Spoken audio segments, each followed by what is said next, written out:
Catus Maximus here. This is a little video on how to unjam these cam style stud extractors. These can be used to extract broken off nuts, bolts, and stuff. This happens to be an old New Britain one, American made, so I want to try to restore this. These are of course sold at Harbor Freight and all sorts of places. They tend to be a cheaper style. They are heavy duty, although not quite as heavy duty as this New Britain. But it's not the ultimate duty, because we can see that they have a secondary hole here which can support a diameter far greater than the diameter of the little half-inch drive kind of extension that they're using. As we can see, somebody actually used, this is an extractor. It's like a piece of rebar that somebody used this to remove. Being a pretty soft steel, mild steel for most rebar, it caused this cam to get jammed. You can see that they tried pounding it out this way, rounded it out. We have some vice marks here, and they just decided to donate this to the junk store instead of trying to make a recovery. Many times on these, this cam has a roll pin, is permanently attached to the little extension. On this New Britain, it actually happens to have a ball detent, which is extremely smart, and actually I'll show you in just a second how easy that is. Now, as far as most of these, or many of them which have permanently pinned cam, you only have so many options. You either try to vise it up like here, and then you just actually try to hammer right there to try to cause the cam to loosen up. Of course, you can vise it and try to use a breaker bar to unscrew it. You can, of course, and it may work easier to just vise it up across these surfaces and then maybe try to use an impact wrench to knock it loose. It's always a frustrating thing, not with just these cam style, but any type of stud or bolt extractor, whether internal or external, is because they do get jammed up. That's the whole point of them, is to grip onto usually a round surface tightly so that you can actually remove the object. But part of the aspect of that is dealing with them when they're jammed. So anyway, since this New Britain actually doesn't have a permanently installed cam, it's on a ball detent, I'm actually going to be able to vise this up and knock this out right against this edge here. One thing I will mention is you don't want to actually try driving the fasteners out through the holes or whatever you have jammed. The reason is, as we can see here, this is now cantered. It's forming a wedge. It's angled this way into the metal or into the piece that's stuck. So if you try to hammer it, you're just trying to hammer against this wedge here, and you'll just end up really beating up the tool and maybe not even be able to get it out and cause it to become jammed even more. And that's one thing I've learned, especially this style. With spiral extractors, you have to hammer them out through the center of the socket, but on this style, the way they canter over, that's actually the worst thing you can try to do, is to hammer it out, because that's really going to be likely to actually break something.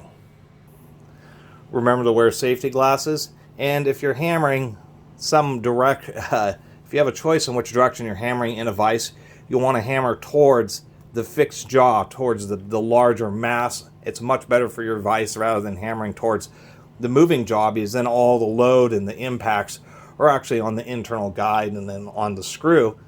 So if you hammer this way, it just directs the force more into the major portion of the vise. So fortunately with this, we should just be able to tap it off like so.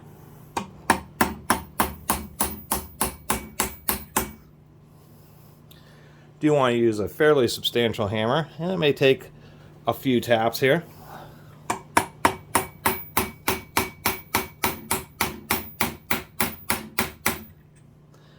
And it's slowly but surely moving. This piece of steel is pretty soft, so this is really pretty well jammed up in there.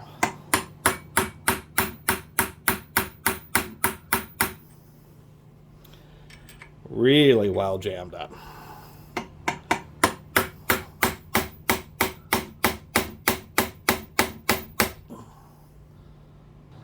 Now, one thing I'm trying to avoid doing is actually, hitting on the cam itself, because it is, of course, going to damage the teeth.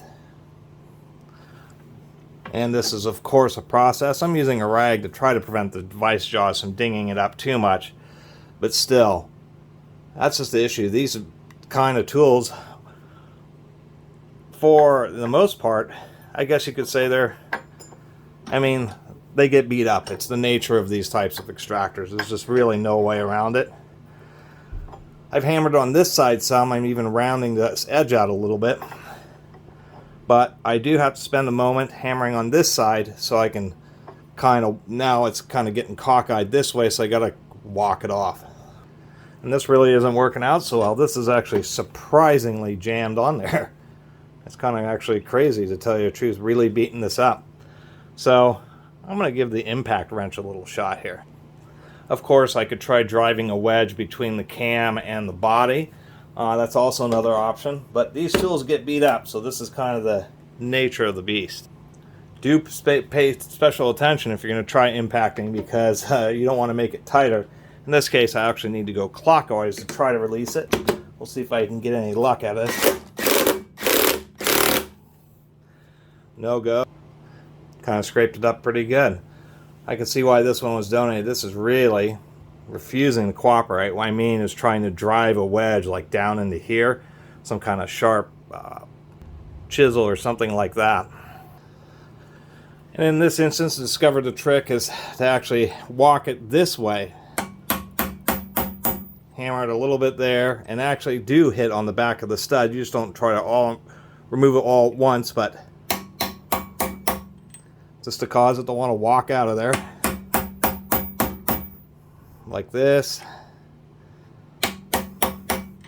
Like this. Like that.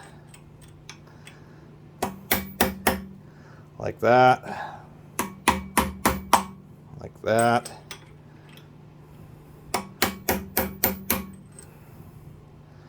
Finally.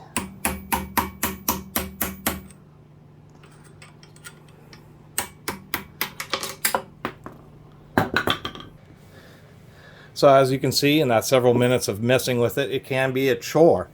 Definitely put some dings in this, but it's the only way. And indeed, that's what this looks like. It looks like it was a piece of rebar that was probably sticking out of some concrete wall or something like that. Somebody used this extractor, and being a soft steel, it just really got a deep bite into it and just jammed it up something fierce. This indeed looks like just a half-inch extension, but especially has a special squared edge. But that actually made this easier. If this was one of the style where this was pinned, this cam, it would have been even more of a chore, because then you would have been stuck just hammering on the side of it, totally dinging up the teeth, or just vicing it really bad to damage it far more cosmetically than I already did on this particular unit. Surprisingly enough, this still seems to fit pretty good. Hammering on that back edge did ding this cam up a little bit, but it's not too bad. Also, I think it's supposed to go this way so that the ball detent actually fits in there a little bit tighter. And you can see where the teeth on this were already pretty smushed up when they removed that. So, nonetheless, I still like this. It is an old New Britain, which is hard to find their tools, particularly ones like this, which are a little bit less common. And that just exemplifies how to extract it. I wouldn't normally recommend using an extractor. This is a cheap no-name extractor. The easiest thing I could find is a chisel. They are pretty hard, but they can be brittle and shatter, but they do work pretty good, just because they don't mush over much, being such hard steel. Anyway, I really appreciate everybody who's been watching and subscribing, and if you haven't subscribed, please do. Until next time, Catus Maximus out.